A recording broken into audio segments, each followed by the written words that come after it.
In a time when the descendants of Africa in this country struggle to find leadership and security in this present-day American society, not far removed from the tragedies of losing their organically grown messengers to power, Martin Luther King, Malcolm X, Huey P. Newton, Kwame Ture.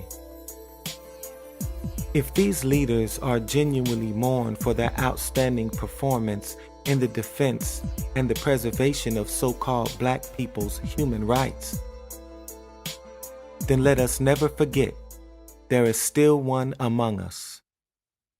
This country works off the military-industrial complex, which means that it's profitable to wage war. The one I speak of is none other than Jamil Al-Amin, as he is known today, formerly known as H. Brown. Why? Because, you see, the system mandates the action of the individual. The individual does not determine how this country will function. This country works off the military-industrial complex, which means that it's profitable to wage war.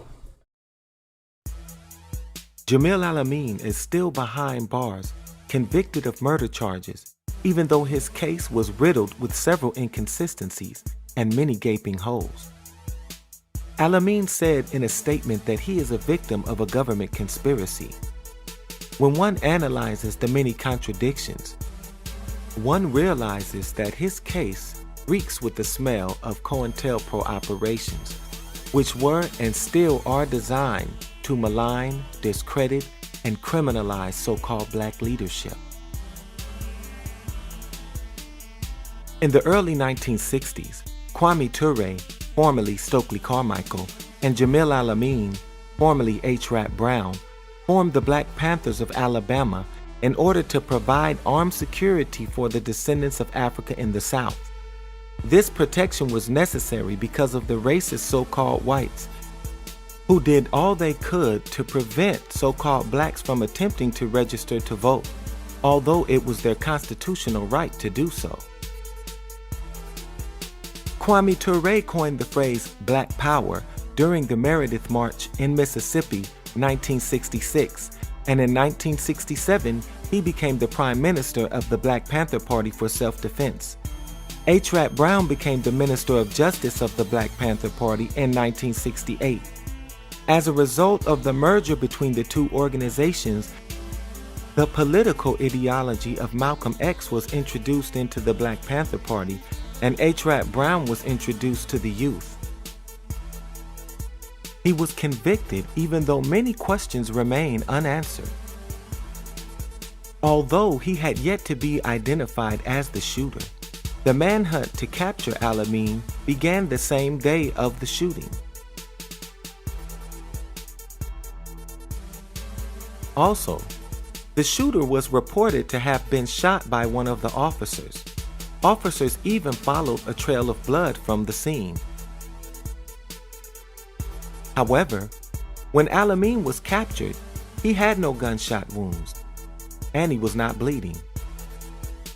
Officers explained this away by saying there may have been another shooter, but there is no ongoing case to catch such a shooter.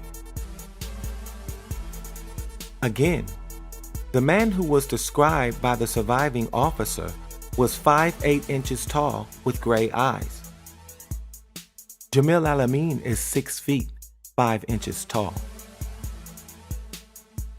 Perhaps most disturbing is that the rifle used to shoot the police officers was conveniently found in the same woods as Al-Amin was found 4 days later.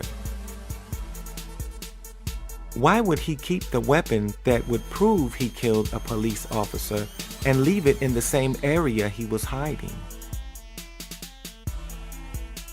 Al-Amin himself has stated that the whole ordeal is part of a government conspiracy against him. Al-Amin has been harassed in the past.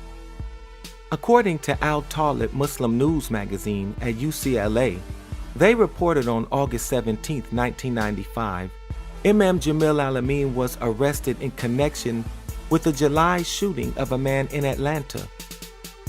The victim initially pointed the finger to Imam Jamil as the assailant. Later in the news conference, The young man announced that the police pressured him into making the identification. Al-Amin stated in an open letter that he is certain that time will vindicate him. He states, "What has happened to me is like having someone throw a large rock into a pond. It makes a big splash, sinks to the bottom and stirs up the mud, which clouds the water, leaving everyone dazed, confused, and uncertain about the state of affairs. Given time, the muddied waters of confusion will become clear." If you do not know of Jamil Al-Amin's contributions to the past and the present, please do a study of his life works. Free Jamil Al-Amin. We ask Allah to confer upon us a look that is merciful, a knowledge that is useful, a heart that is enlightened, a tongue that is truthful, an intellect that is unerring, a countenance that is pleasing to Allah. And may Allah give us success in this life and the hereafter that He raises in the company of the righteous.